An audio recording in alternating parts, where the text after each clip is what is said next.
Bismillahirrahmanirrahim. Assalamualaikum warahmatullahi wabarakatuh. Kalau dalam kompetisi sepak bola ya, misalkan di Liga Inggris, Liga Spanyol, atau Piala Dunia misalkan ya, itu beberapa peminat, penonton atau boleh dikatakan penggemar ya sepak bola itu ada dua orientasi ya. Yang pertama, dia akan mendukung kesebelasan tertentu ya. Ini orientasi dukungan ya, orientasi dukungan ke kesebelasan itu kepada kesebelasan yang dirasa bakal menang ya. Jadi bukan karena fanatik kepada kesebelasan tertentu, enggak. Jadi orang yang mendukung karena dia yakin yang didukung itu akan menang.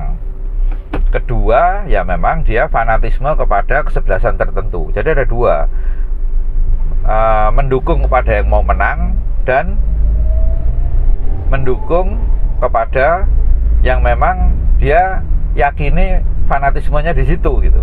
Di sepak bola seperti itu. Jadi misalkan ini di Liga Inggris gitu ya, Manchester City kayaknya bakal menang lah, bakal juara liga lah, dia akan dukung ke situ gitu. Nanti kalau tahun berikutnya, kompetisi berikutnya yang bakal menang Liverpool, ya dia dukung Liverpool gitu. Pokoknya dia akan berusaha mendukung yang menang, jadi dia akan termasuk golongan yang menang gitu. Itu dukungan kepada yang bakal menang. Nggak tahu itu memang menurut dia serk apa enggak, pokoknya dia nggak mau jadi bagian dari yang kalah gitu, dia maunya bagian dari yang menang. Itu satu. Yang kedua, itu yang fanatik kepada kesebelasan tertentu, misalkan fanatik kepada Liverpool, fanatik kepada Manchester United, itu misalkan ya, itu dia akan fanatik ke situ walaupun dia rankingnya di bawah 5 besar, di bawah 10 atau nggak juara, dia itu belum berpikir ulang untuk mengganti favorit kesebelasannya ya. Kesebelasan favoritnya itu belum diganti juga gitu. Padahal udah misalkan kayak penggemar Manchester United itu banyak yang protes setelah dia nggak juara, tetapi banyak juga yang fanatik walaupun sekarang posisinya di nomor 7, nomor 9 baru-baru juara gitu, dia tetap dukung karena dia fanatik kepada kesebelasan. Jadi bukan orang yang semata-mata mendukung sesuatu yang menang gitu. Nah ini ada alasannya. Kalau yang fanatik kita udah tahu lah, kesebelasan Arema itu anak Malang fanatiknya kurang apa. Walaupun nggak juara, walaupun degradasi, walaupun bubar, Arema itu tetap ada pendukungnya. Itu karena fanatisme. Itu nggak usah dibahas kalau yang itu. Demikian juga dengan pendukung Liverpool itu. Liverpool itu walaupun nggak juara, itu fanatismenya lebih, pendukungnya, holiganismenya itu lebih kuat dibandingkan Manchester City yang juara. Saya rasa seperti itu gitu. Kita nggak usah bahas yang penggemar yang fanatik ya, pendukung yang fanatik. Tapi kalau pendukung yang mencari kemenangan, itu yang unik gitu. Jadi dia ada semacam perasaan kecil hati ya ketika yang didukung itu kalah gitu loh, ketika yang didukung nggak juara gitu loh. Jadi kalau dia dukung Manchester United ketika juara itu pasti banyak. Nah tapi ketika Manchester United nggak juara, dia pindah ke Manchester City.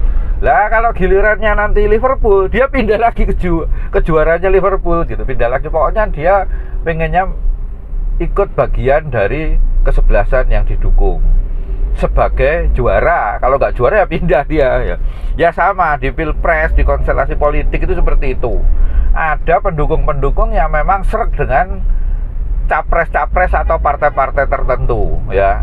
Misalkan ke Partai Umat itu biasanya pendukungnya Amin Rais itu kalah menang banyak sedikit suara, dia pasti followernya Amin Rais. Udah, Amin Rais di PAN, dia dukung PAN. Amin Rais pindah ke partai, bikin partai baru, Partai Umat, dia dukung Partai Umat. Seperti itu.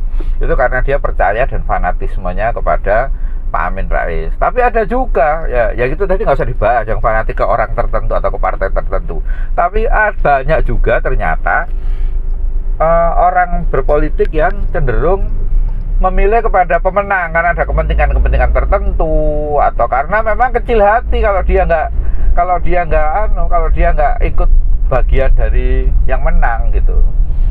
Itu Jadi jangan heran kalau ternyata banyak survei-survei yang jor-joran merasa menang, karena dengan jor-joran mengklaim diri menang, pendukungnya akan banyak gitu. Karena apa?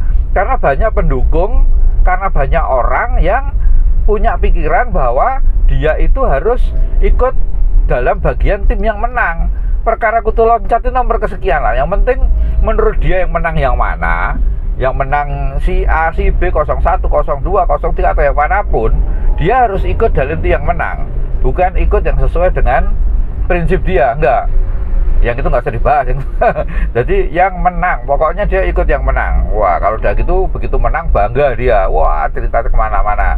5 tahun berikutnya pilihan lagi, pindah lagi dia ikut yang menang, pokoknya gitu. Ya itu nggak apa-apa, itu wajar. Di sepak bola wajar seperti itu. Di politik pun, di pemilihan, di pilpres, di pemilu, itu pun seperti itu. Jadi follow yang menang, ya gitu. Makanya jangan heran kalau jor-joran ngeklaim menang itu selalu ada, baik di sepak bola itu maupun di politik, supaya memang pendukungnya yang merasa orang follower yang menang itu tadi akan memilih dia gitu.